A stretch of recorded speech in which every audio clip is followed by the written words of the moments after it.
I mean, I don't know. It didn't make any sense whatsoever. And then, obviously, Arizona marches on down and scores a touchdown. I want to go to the Lions. I want to hear from the fans. Cole in San Francisco. Biggest problems with the 49ers. What are they, Cole? What up, Shasky? What up, Bonte? How y'all doing today? Doing great. I'm doing amazing, baby. I'm all smiles. So I got a few folks I want to address. First, Kyle Shanahan, you have been crowned this offensive football genius, and you are damn good. However, show me one offensive football genius whose team scored 0 points in the second half. I don't care about the damn kicker being hurt. Go score touchdowns. What are we doing? We got to finish in the red zone. Show me an offensive genius who's 1 for 6 in the red zone, 9 for 22 on the season. Those are trash numbers. Brandon Ayuk, welcome to the 2024 season, my friend. Thank you. Finally, hello. Welcome to play football. Deebo Samuel, do we need to file a missing persons report? Should we alert the Santa Clara Police Department? Where are you at, bro? Maybe you could talk about where you've been at on your podcast. Give me a damn break. Brock Purdy, you did not play well yesterday, my brother.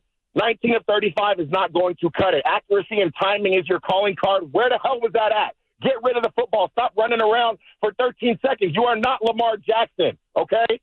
And when it comes to this defense, stop the damn run. This defense is Swiss cheese. We cannot get off the field on third down. 170 yards on the ground to the Cardinals?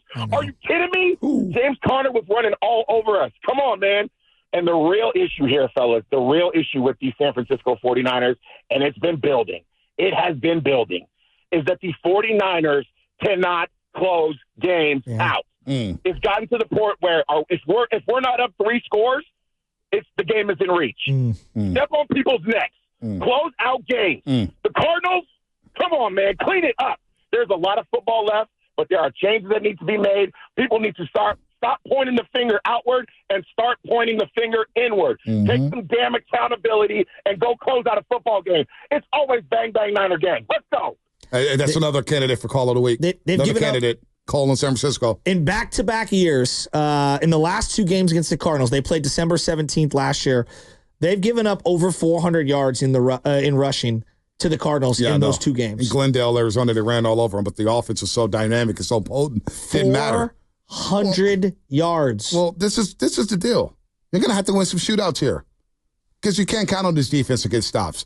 The goal for the 49ers offensively, it's a tough task. But when you got Deebo getting paid all the money he's getting paid, you got Ayuk getting all the money he's getting paid, Trent Williams getting paid all the money he's getting, George Kittle and Juszczyk, who wasn't happy about a restructure. You know what? You may have to go out there and score damn near every possession. You may, and that's a tall ask, but we this is what time it is right now. Until the defense can fix itself offensively, you got to score touchdowns. 9 and 22 in the red zone is just not good enough. Let's go to BPA. Brian and Palo Alto, what's happening? Good morning. What's up, BPA? I think not Brock's best game, not Kyle's best game from an offensive coaching standpoint, but to me the big story is the defense is broken. And you have a coaching problem, you have a scheme problem, and they're both. I mean, you almost have to fix both of them. But Sorensen was a very, very poor decision on Kyle's part to make defensive coordinator, and there's no one to blame but himself. And these are the kind of things that he's not going to get fired now or this year or probably in the next 2 years. But what sinks a coach is when you make bad decisions and you don't take accountability for them. That's what happened to Belichick in New England, and Kyle's starting to show that a lot more, where he's just not willing to own his mistakes and decisions because he doesn't want to eat it from a public perception standpoint. And it's a bad trend, and I think it's filtering through the locker room. I don't see a team showing a lot of accountability out there, and that's BPA. I'll let you finish one second. That's been I'm gonna let you finish, but when I look at this year, just this year, Robert Saleh, they outcoached. Who else? Gerard Mayo. No, yeah. I don't know. I don't feel. Yeah, I don't. Yeah, I mean, one thing that you always felt with the Niners and with Kyle is that we have a coaching advantage, and I don't feel that's the case anymore. I do feel like Kyle's still very good. Just defensively, it's pathetic. Yeah. They have no disguise, no variation. If Kyle were to be objective and look at the film for that defense, he would say, I could slice and dice this all day and put it 50 points with two hands behind my back against that defense. And like, you can't run a wide 9 when you don't have good inside defensive linemen or linebackers. You can't do it. What about the offense scoring only 16, though? Yeah, I know that. I get it, but like the offense will get it together. Yes, it hurts not having McCaffrey, but you're not a championship contending team if you don't have a defense. Yes, I agree. And they don't have a defense. You watch the end of that Green Bay game, and that defensive coordinator is balling out. Mm-hmm. I mean, disguise, coverage, blitzing, They got showing him from all college. sorts of different looks. Yeah. And Sorensen is just, it's almost like a AI generated coach, right? Like he's just sitting. It's like, okay, yeah, run our wide 9 or Seahawks cover 3, and just toss it out there, and it's very easy to scheme against. And I think we're seeing it happen. It's just bad coaching. There's no doubt. Made a bad decision. Bad decision. I'm with you on Sorensen and defense. I know the offense scores 16 points. I have a lot more confidence in Brock Purdy and Shanahan getting the offense together and getting it fixed. I do have confidence in the offense. I do. Defensively, outside of like Devondre Campbell, I'm going to say this again. I don't want to be too hard on him. But he may not even be on this team. But you cannot tell me with a straight face he's better than Bethune and Jalen Graham. Yeah, I'm just telling you. He may not even be on his team at the end of the month. And he's got the sick Deons on, No, too. I don't care what he looks like. No, I know. You play well. You look good. We've all been around those players growing up. Yeah. Guys wear the sleeve. They got the good cleats. Got the visor on. They look saucy, right? And they can't play worth the damn. Well, that's where Devondre Campbell is right now.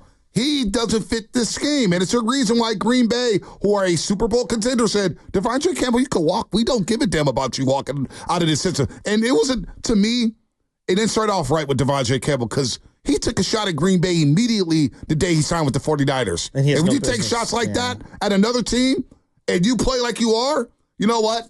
He may be cut in a month. He may be cut. Now, I know we're trying to get the Shanahan conference call. He's going to be on a conference call at about 8:45, addressing the media here. Maybe we'll flip that Monte, and get that sound here. So the bigger issue to me is I'm not going to use the M word, which is mutiny, but it feels like there is something brewing when it comes to this roster. There's just something brewing. And here's what I would say is that when you pay this many guys the money that they've paid, I'm talking premium players, where's the leadership and accountability? I don't want to hear about schemes. I don't want to hear about injuries. I don't want to hear about, I need to do better, blah, blah, blah. Just like, I'm tired of not seeing and hearing accountability from the top paid players. That's and what I'm that saying. also rolls over to the head coach, because I look at the head coach and I go, when you enable the players to be in full control at every single turn, look what you've created. And right now, their culture, if you're asking me straight up, feels like it's taking a huge hit. Well, when you allow the players to throw a coach under the bus like they did last season, whether or not we thought the coach was good or not, that rears its ugly head. Because now the players feel like they could do anything they damn want, and there's no policing. You think Belichick's letting guys destroy his coordinators? No. You think Andy Reid is letting guys destroy his coordinators? And they tried to destroy Eric Bieniemy, but Andy Reid had his back. Yeah. He policed that stuff. And then when it was time to walk, hey, Eric Bieniemy, it's probably not the best fit for you. Let's move on. It's run its course. But great coaches, McVay, you think people are ripping Shula or Raheem Morris when he was there or whoever else was there? It's not happening. But, the point about Green Bay that Brian Palato was making, and I talked to you about, like, they hired a coordinator who was the Boston College head coach. Now, he got fired from that job. Yep. They brought someone in from the outside, had very little NFL experience, and they went out on a limb. The guy they fired was LaFleur's good friend. Yep. I mean, LaFleur vouched for him and vouched for him and vouched for him. Next thing you know, he had to get rid of him, and he's forced to hire from outside. The Niners went insular with this hire. They tried to go outside last year. Everybody revolted. The coach didn't even have enough credibility and backbone to stick up for the hire that they made. Right. I you know what? I don't know, man. The leadership is lacking. I'm really frustrated with the leadership. The leadership and the personnel's not as good. No, but it starts from the coach. But you know what, though? And I said this in real time about the defense last year. It wasn't as bad as everybody made it out to be. It wasn't as bad. Like, I look at that Minnesota game. We were so fixated. The cover zero blitz, one of the worst calls before halftime. You don't do that. I get that. But they gave us 6 points in the second half. The quarterback threw 2 interceptions. I don't want to hear about concussions because he was on the football field. He shouldn't have been on the football field, but he was on the football field. And the facts are he threw 2 interceptions in the fourth quarter. The defense in that Cincinnati game, a week after, short week, they looked slow. Gave up 17 points. Joe Burrow looked like the greatest thing ever, right, at quarterback. They shut him out in the second half, and they were driving. In the third quarter. And they were driving. And it was Brock Purdy who threw that egregious interception right before the end of the third quarter. Cincinnati didn't score. It's still 17-10. What did Brock Purdy do? He threw another interception. What I'm saying is it wasn't as bad as everybody made out to seem. And then in the Super Bowl, I know who the better coach was on the field. Wilkes was better than Shanahan that day. But I also now, in retrospect, am looking and I'm saying, wow, man, no Dre Greenlaw's a way bigger loss than I thought. And no Armstead on this team, no Chase Young on this team, and I think those guys are better than the guys that are, playing right now. Better. Well, I don't know what Armstead's doing in Jacksonville. They just but I'm just saying, like last year, the personnel was better. I agree that the scheme isn't great, but I think the personnel was better last year. I'm ready to say Gibson was better than some of these guys last year, and he had a horrible end of the year. Tashawn Gibson was better. He was better. Right now, you don't have good cover safeties. You don't have good cover safeties. Here's the other part that I feel like we're taptoeing around. There is a part of me that is fearful that we've reached kind of like after about a year and a half with Jimmy, after 2019, it did feel like the offense got so predictable and everyone knew where they wanted to throw on the field. And it feels right now, Flores put out a game plan that everyone's trying to mimic. And even though they had great numbers last week, the efficiency isn't where it needs to be. They're holding the ball way more than I like. The timing and the rhythm is a tick off. The offense equally hasn't looked the same. There's been moments and drives, and they still put up points. Well, we know why, but it's just the totality of the offense don't look right. Well, that's this season, right? Because you don't have Christian McCaffrey. I'm saying this year, yeah. You don't have Christian McCaffrey. Christian McCaffrey has not played a snap this year, and he may not play a snap this season. Both Achilles are hurting from Christian McCaffrey. So you don't have Christian McCaffrey, so of course it's going to look a little different. You don't have CMC, who is the offensive player of the year best player and may have been MVP of the league. Yeah, best player. All right? So you don't have Christian McCaffrey. You have a hold-in with Brandon Ayuk, which disrupts all the timing in the world, right? You've already had Debo miss a game. Yeah. Kittle missed a game. Yeah, he already missed a game. Kittle don't look physically all right. He looks like he's already laboring this year. Well, yeah, that's solid. He was okay yesterday. Well, he had a big drop, too. He did have a big drop, but he was okay yesterday. I'm going to focus on some positives. It wasn't all bad. Does look a little It wasn't all compromised. bad. So, of course, the offense isn't going to look the same. Jawan Jennings looks like he broke his hand or his finger or something. You can't, but you're getting a great year from Jawan Jennings. No doubt. You're getting a great year so it's hard for me to look at the offense and say, boy, they look stale when they just averaged 30 points a game last season. But no, I'm saying last year. Yeah. I'm saying overall. No, yesterday, the offense was bad. This year, the offense was bad. Look right. They don't look right. But all those components, of course, they're not going to look right. You don't have CMC. You don't have Brandon Ayuk in shape. But Debo's hurt. Trent Williams is holding out in training camp. Yeah, you got a new right guard. But that's where my coach is cutting his teeth. He is the offensive play caller. So when they fall short on offense, I think even more should rain down on them. Well, you know what? How many games has the special teams lost? Yesterday, are you blaming the special teams? They got a touchdown. I asked the question, how many games has the special teams cost this team this season? I'd say at least one, if not two. Minnesota got a block punt. But they were going to get blown out by Minnesota. That's where I disagree with people. They got a block punt against Minnesota. And the Rams did a fake punt. Right.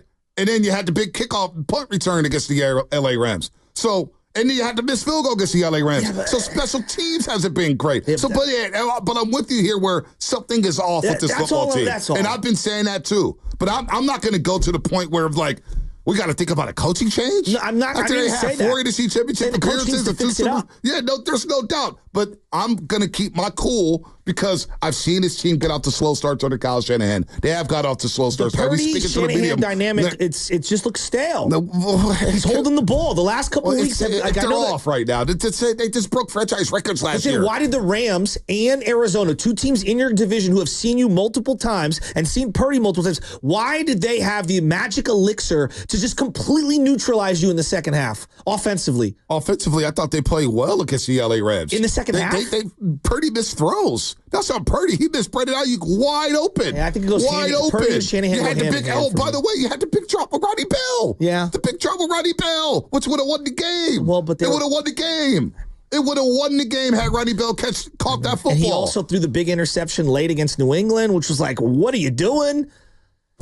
They won that football game. I just didn't think, I don't think Purdy's been great this year. No, he hasn't been great. He was really good in the Rams game until the fourth quarter and in the late third quarter. Injury update for Kyle Shanahan just now with his presser. More tests now being done on Moody. I mean, he's on Jake Moody and Talanoa Hufanga. We'll have more info on the injuries. And Jacob Cowling is day-to-day with the shoulder injury. Ricky Pearsall is continuing his rehab this week. That is an injury update from Kyle Shanahan. Got another update, too. They are bringing in 4 kickers. He did not give the names, so Kyle Shanahan on his conference call weekly, they're doing it early because it's Thursday Night Football.